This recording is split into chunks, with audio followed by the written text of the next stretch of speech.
नमस्कार दोस्तों, मैं रंजीत आप सभी का बहुत बहुत स्वागत करता हूं एक नई वीडियो के साथ। और दोस्तों, जैसा कि आपको पता ही है कि यूपीएससी आयोग ने पेट एग्जाम के लिए जो एडमिट कार्ड है वो जारी कर दिए गए हैं। और आप सभी ने चेक भी कर लिया होगा कि आपका जो एग्जाम है किस शहर में है और किस कॉलेज में है। और एक चीज़ और मैं आपको बता दूं कि जैसा कि इस बार यूपीएससी आयोग ने जो है मोबाइल पर मैसेज द्वारा भी सूचित कर रहा है, जैसा कि आप सभी ने मैसेज पढ़ा होगा। और उस मैसेज में भी जो है आपका एग्जाम सिटी सेंटर है, एग्जाम किस कॉलेज में है, जो किस शिफ्ट में पेपर है, सारी कुछ जो है उस मैसेज में लिखा हुआ है, जैसा कि आपने पढ़ा होगा। तो सबसे पहले मैं एक चीज़ आपको बता दूं कि 24 तारीख को जो एग्जाम होने जा रहा है, जिसमें बहुत सारे स्टूडेंट काफ़ी दिन से डाउट थे कि सर 24 तारीख को एग्जाम होगा कि नहीं होगा।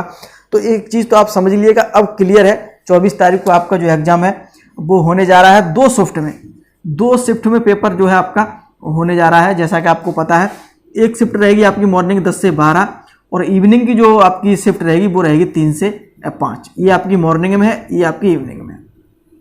दो शिफ्ट में पेपर होने जा रहा है। और जैसा कि बता दूं कि 100 प्रश्न रहेंगे, आपके 100 ही अंक रहेंगे। जैसा कि आपको ये चीज़ पता होगा, 1/4 की निगेटिव मार्किंग रहेगी। ठीक है। एक चीज़ मैं आपको बता दूं कि अगर आपने सोचा है लेखपाल बनने का, देखिए पेट एग्जाम आप क्वालिफाई करेंगे तभी जो है लेखपाल की परीक्षा दे पाएंगे। जैसा कि आपको ये चीज़ पहले से मैं कई बार बोल चुका हूं, आपको फिर बता रहा हूं कि पेट एग्जाम क्वालिफाई करना जो है आपका एक लक्ष्य है। और लक्ष्य क्यों है कि आपको लेखपाल बनना है। लेखपाल बनने का आपने सपना देखा है, तो सपना ये तभी पूरा होगा जब ये पेट एग्जाम निकलेगा। और जैसा कि मैं आपको बता दूं कि इस बार अगर आपने चूक कर दी, इस बार अगर आपने गलती कर दी किसी भी तरीके से, अगर आपने पेट नहीं निकाल पाया, तो आगे का जो पेट एग्जाम होगा उसमें कंपटीशन बहुत ज़्यादा होगी। और लेखपाल की भर्ती में जैसा कि मैं आपको बता दूं कि ये लेखपाल की जो भर्ती है पहले 2015 में आई थी, जैसा कि आपको पता है।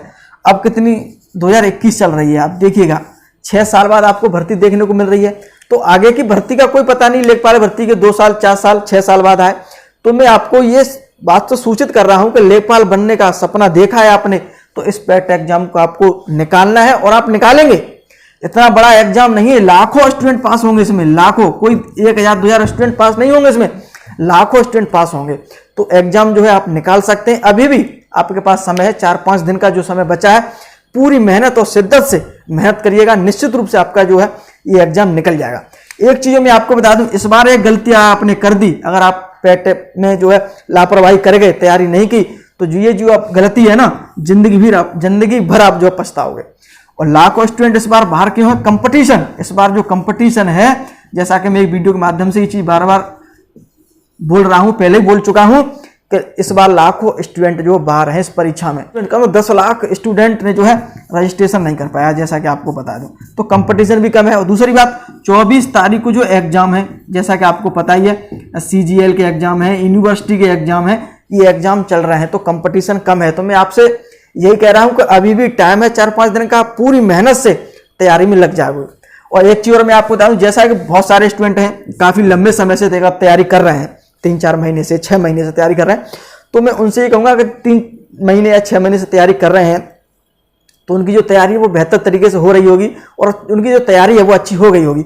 तो उनसे मैं आपको बता दूं कि जैसा आप प्रैक्टिस सेट कर रहे हैं, कोई प्रैक्टिस सेट आप लगा रहे होंगे, जैसा आप अगर 3-4 महीने से तैयारी कर रहे हैं तो लगा भी रहे होंगे, उस प्रैक्टिस सेट में आप देखिएगा आपका जो स्कोर है वो कितना आ रहा है और कितने आ रहा है उस स्कोर, और उसमें ये देखिए कौन सा जो है सब्जेक्ट है उसमें कम स्कोर कर पा रहा है, तो उस सब्जेक्ट पर जो है कमांड है अपनी बनाइएगा। ठीक है। और जैसा कि अपना जो टारगेट रहना चाहिए वो 60+ रहना चाहिए। ठीक है। 60+ क्वेश्चन जो है सही अगर कराएंगे आप, तो जो आपका पेट एग्जाम निकल जाएगा।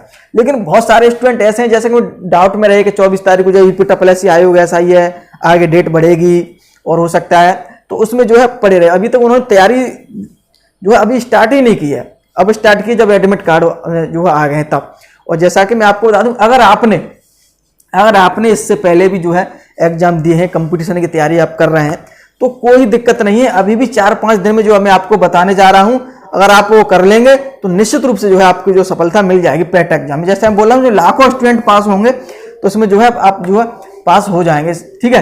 तो सबसे पहले मैं एक चीज आपको बता दूं, जैसे आपको पता है जीके का जो पार्ट है वो 50 नंबर का है, जैसे कि आपको पता ही है 50 नंबर का पार्ट है, जिसमें आप जीए, जैसे कि आप देखेंगे करंट अफेयर्स और जनरल अवेयरनेस और हिस्ट्री, ये आपको 30 नंबर के हैं। 30 नंबर के आपको ये हैं, और जैसा कि और ये 5-5 नंबर के आपको जैसा कि देंगे ये 20 नंबर है, जैसा कि 5 की पॉलिटी, 5 की ज्योग्राफी, 5 नंबर की आपकी इकोनॉमी और ये साइंस 5 नंबर। तो 20 और 30 कितना हो गया, 50 नंबर की आपको यहाँ पे जीके का पार्ट है। और एक चीज मैं आपको बता दूं कि आपका जो टारगेट अब 4-5 दिन में जो बचा है उसमें आपको करना क्या है कि आपको सिर्फ ये जीके और आपका जो मैथ और डीआई है इस पर जो पूरा फोकस लगा दो, 50 नंबर और 25 नंबर। और एक चीज मैं आपको बता दूं, हिंदी में जो गद्यांश आएंगे आपको 10 नंबर के गद्यांश आएंगे, वो मैं बता रहा हूं गद्यांश बिल्कुल भी मत पढ़ना, फिर भी तो मैं आपको बता दूं 10 नंबर से 8 से 9 कर दो क्वेश्चन। गद्यांश में क्या होता है, पूरा पैसेज दिया होता है और नीचे में जो आपको आंसर चूज करने होते हैं, तो उनमें जो आपका हो जाएगा व्याकरण जो रहेंगे आपका 5 नंबर का, वो जोड़ा थोड़ा देख लीजिएगा, जैसे कि विलोम शब्द हैं और पर्यायवाची शब्द हैं और जैसा कि संधि वगैरह, वो जो है 5 नंबर के यहाँ से पूछे जाएंगे, तो वो जो है आप देख सकते हैं, ठीक है। और भाई गद्यांश वगैरह ये चीजें मत पढ़ना ज्यादा। और एक चीज में आपको जो आपका फोकस पूरा रहना चाहिए इस पर रहना चाहिए, मैथ डीआई, जैसा आपको मैथ के 5 क्वेश्चन मिलेंगे, डीआई के आपको जो तालिका और ग्राफ से पूरे 20 नंबर रहेंगे, तो पूरा जो फोकस है इसी पर रहना चाहिए। और जैसा कि मैं आपको बता दूं, जो बुक मैंने इससे पहले वीडियो बनाई थी 8 से 10 दिन की जो प्रिपरेशन पूरी बताई थी किस तरह से आप तैयारी करेंगे, तो मैंने उसमें आपको क्या बताया था कि घटना चक्र की जो बुक है, जैसा कि आपने घटना चक्र की जो बुक है जो सिलेबस के अनुसार दी गई है, बिल्कुल टॉपिक वाइज कौन कौन से टॉपिक जो है हर विषय से पूछे जाएंगे, तो उनसे मैंने क्या बोला था कि वही टॉपिक लूसेंट से आप तैयार कर लेना, ठीक है। लूसेंट से तैयार कर लेना, आपका जो हो जाएगा, इसमें कोई दिक्कत नहीं। देखिए अब एक चीज मैं आपको बता दूं, 4-5 दिन में आपको करना क्या है कि ये जो 3 सब्जेक्ट करंट अफेयर को भाई साहब घोर के पी जाओ, बिल्कुल घोर के पी जाओ 6 महीने की पिछले। अब देखो 6 मंथ की आप पढ़ लीजिए, ज्यादा मत पढ़िएगा, 6 मंथ की पढ़ लो, इससे आपका काम हो जाएगा। जैसा कि मैंने जब 1 महीने पहले वीडियो बनाई तो उसमें बोला था कि 1 साल के कवर कर लो, लेकिन जब आप लास्ट के 6 मंथ की अगर आप कवर कर लेंगे तब भी जो है आपका काम हो जाएगा।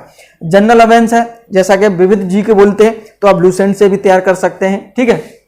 और जैसा कि आप जो घटना चक्र बुक है वहां भी जो है पूरा दिया है, तो वहां से भी आप तैयार कर सकते हैं, ठीक है। तो ये जीए और जो आपका जो करंट अफेयर और हिस्ट्री वाला जो पार्ट है, 30 जो अंक है आपके, इनमें से जो है अपना टारगेट बना के चलिए कि मुझे 25 नंबर लाने हैं इसमें तीनों में से। और जो 4-5 दिन बचे हुए उनमें से आराम से जो है ये जो आपके कंप्लीट हो जाएंगे। हिस्ट्री को लूसेंट से आप कवर कर लेंगे और करंट अफेयर के लिए आपने कोई बुक ली होगी तो उससे कवर हो जाएगी। और जीए जैसा कि बोल चुका हूं मैं, घटना चक्र से कंप्लीट हो जाएगी, कुछ लूसेंट से कवर हो जाएगी। तो ये तीनों सब्जेक्ट, और बाकी जो सब्जेक्ट बचे जैसा कि बोलूँ पॉलिटी, ज्योग्राफी, इकोनॉमी, साइंस, तो जो पूरे जो है इस पूरे सिलेबस को हम बिल्कुल ही मत पढ़िएगा। मैं बोल रहा हूं कि पूरे सिलेबस को मत पढ़िएगा, जैसा कि मैं आपको बता दूं पूरा सिलेबस को मत पढ़िए। क्या पढ़ना है आपको इन सब्जेक्ट में बात करेंगे, पॉलिटी, ज्योग्राफी, इकोनॉमी की और साइंस। सिर्फ आपको ये पढ़ना है, जैसा कि मैं आपको बता दूं कि जो प्रीवियस क्वेश्चन है, प्रीवियस क्वेश्चन जो परीक्षाओं में पूछे गए हैं, ठीक है। कौन सी परीक्षाएं, जैसे कि यूपी SSSC में, SSC में आपके पास कोई बुक हो थी, ठीक है, प्रैक्टिस सेट हुए ऐसे जो पिछले परीक्षाओं में प्रश्न रखे हुए, तो ऐसे प्रश्न जो है उन प्रश्नों को आप पढ़ लीजिए, बार बार पढ़ लेंगे। पॉलिटी, ज्योग्राफी, इकोनॉमी के पूरा जो है सिलेबस मत पढ़िएगा, उन क्वेश्चनों को पढ़ लीजिएगा जो परीक्षाओं में पूछे गए हैं, ठीक है। और जो प्रश्न बार बार पूछे जाते हैं उनको स्पेशली ध्यान दीजिएगा। तो प्रीवियस क्वेश्चन वो आपको तैयार करने हैं जो परीक्षा में यूपी SSSC, SSC, रेलवे, जिनमें जो प्रश्न परीक्षा में पूछे उन क्वेश्चनों को आप कंप्लीट कर लेंगे। और जो आप करंट अफेयर और आप जनरल अवेयर्स और हिस्ट्री, जैसा कि बोल चुका हूँ, घटना चक्र से अगर तैयार कर लेंगे, जैसा कि सिलेबस का जो बुक तैयार किया, तो आपका पूरा ये सिलेबस है कंप्लीट हो जाएगा और निश्चित रूप से आपके बहुत अच्छे नंबर आ जाएंगे इसमें। जो आपका जीके का जो पार्ट है बहुत अच्छे नंबर आप ले आएंगे, इतना अगर आप कर लेंगे 4-5 दिन में, और हो जाएगा। अगर आप 8 से 10 घंटे का डेली पढ़ते हैं, 8 से 10 घंटे आप डेली पढ़ेंगे तो ये काम हो जाएगा, कोई दिक्कत वाली नहीं है। आपको पूरा सिलेबस पढ़ना ही नहीं है, जैसा मैं बोल रहा हूँ। और हिंदी में आप पढ़ना छोड़ दो, बस व्याकरण देख लेना और बाकी गद्यांश वगैरह छोड़ देना। और जो गणित है आपका, जो ताल का है, उससे जो आप देख लेंगे, कोई जो भी आपके मैथ की जो बुक हो आपके पास, उससे पढ़ लो। जो टॉपिक दिए हैं उन्हीं टॉपिकों को आप पढ़िएगा, ठीक है। और जो मैथ और डीआई में जो टॉपिक, जैसा कि यूपी SSSC घटना चक्र बुक है, तो वहां देखिएगा किस प्रकार के प्रश्न परीक्षा में रखे गए, जो पिछले सालों में परीक्षा हुई, उन प्रश्नों को देख के फिर जो है मैथ पे आप जो बुक हो उससे लगा लीजिए, ठीक है। उतनी जो कठिन डीआई आपको देखने को यहाँ पे नहीं मिलेगी, आप कर देंगे। और यहाँ पर 3-4 जो ऐसे टॉपिक होते हैं मैथ के, वो आने चाहिए, जैसे कि औसत, लाभ हानि, और जैसे कि प्रतिशत, और जोड़ घटाव तो आप कर ही लेंगे। ये 3 जो टॉपिक हैं उन्हें अच्छे से कर लो। ये टॉपिक आपको मैथ में मिल जाएंगे और डीआई में इन्हीं का सब खेल है भाई। जोड़ घटाव सब कर लेंगे आप। औसत पूछा जाता है, कभी लाभ हानि पूछा जाएगा, कभी प्रतिशत पूछा जाएगा, यही पूछे जाते हैं जो आप डीआई में। तो ये चीज कर लेंगे और आराम से हो जाएगी 4-5 दिन में, कोई दिक्कत नहीं। तो ये चीज यहाँ से कंप्लीट हो जाएगी आपका, ठीक है। आज हम बात करें रीजनिंग का। देखिए रीजनिंग में जो है आप रीजनिंग जो है अगर आपको आती है, मैथ आप कर लेंगे तो रीजनिंग भी जो है आप कर लेंगे। रीजनिंग में जो है आप 4 क्वेश्चन आराम से कर लेंगे, आप बिल्कुल भी नहीं पढ़ेंगे तब भी कर लेंगे। तो यहाँ पे ज्यादा आपको टाइम देना नहीं, और ना ही आपको इंग्लिश में क्या आपको पैसेज आएगा जिसमें 5 क्वेश्चन टोटल रहेंगे, 3 से 4 क्वेश्चन पैसेज में हो सकते हैं। तो उस पैसेज के लिए आप क्या ग्रामर पढ़ोगे, क्या पढ़ोगे, ये मत पढ़ो भाई, बिल्कुल छोड़ दो ये चीजें। जो मैं आपको बोल रहा हूँ वो कर लो। तो बस मैथ और डीआई को अच्छे से कर लो और जीके को अच्छे से पढ़ लो 4-5 दिन में। तो भी और प्रीवियस जो क्वेश्चन है उन क्वेश्चनों पर ज्यादा ध्यान दो जीके में, ठीक है। और करंट अफेयर को अच्छे 6 महीने की तैयार कर लो, और जनरल अवेयर्स तो आपकी तैयार हो जाएगी घटना चक्र में। और लूसेंट से पीछे जो विविध जीके दिए उसे पढ़ लो, और जो आपका मैथ और डीआई आप कर सकते हैं। तो इस तरह से जो है आप पूरी तैयारी 4-5 दिन में कर सकते हैं, और 8 से 10 घंटे डेली पढ़ लो भाई, हो जाएगा। कुछ नहीं तो बस 2 चीज कर लो। सुबह की मीटिंग हमें भाई जीके पढ़ना है, 100 की 1 है। जीके को हमें सुबह पढ़ना है 4 घंटे, और 4 घंटे में मैथ और डीआई देना है भैया। 8 घंटे हो गए, 1 घंटा भैया तुम हिंदी पढ़ लो, व्याकरण पढ़ लो, रीजनिंग पढ़ लो। 9 घंटे डेली, 9 घंटे तुम डेली दोगे। 5 दिन बचे आपके पास, 4-5 दिन, तो निश्चित रूप से जो है आपको सफलता मिल जाएगी। और सफलता क्यों मिलेगी मैं आपको बता दूं कि इसमें लाखों स्टूडेंट पास होंगे। जो टॉप जो स्टूडेंट होंगे 1000, 2000, 10,000, वो अच्छे अंक लाएंगे तो वो भी पास होंगे। जो नीचे अंक लाएंगे तो वो भी पास होंगे। तो आपका जो आराम से 60 का जो टारगेट है वो पास हो जाएगा। और जो जैसा कि मैं एक वीडियो भी बनाऊंगा कि जो है परीक्षा में किन किन चीज़ों का ध्यान रखना है आपको, कैसे क्वेश्चनों को आपको छोड़ना है, किस तरह से क्वेश्चनों को करना है, वो वीडियो आपको जल्दी ही प्राप्त हो जाएगी। तो जो है आप एक बार मैं फिर आपसे बोल रहा हूँ कि इस बार अगर पेट से आप चूक गए तो आपको बहुत पछताना पड़ेगा। तो इस वजह से पूरी शिद्दत, पूरी मन से तैयारी में लग जाओ और आप कर सकते हो। मैं आपको विश्वास दिलाता हूँ, अगर आप ठानेंगे तो कर लेंगे 4-5 दिन में। जो आप पूर्ण विश्वास है, और पूर्ण विश्वास रखिए अपने आप पे कि मैं ये कर सकता हूँ, और करने में लग जाइए आज से, तो बस हो जाएगा, आपका निकल जाएगा आराम से, ठीक है। अगर आज की वीडियो आपको पसंद आई तो एक बार लाइक और शेयर करिएगा। हमारे यूट्यूब चैनल को सब्सक्राइब करें। वीडियो देखने के लिए आप सभी का बहुत बहुत धन्यवाद।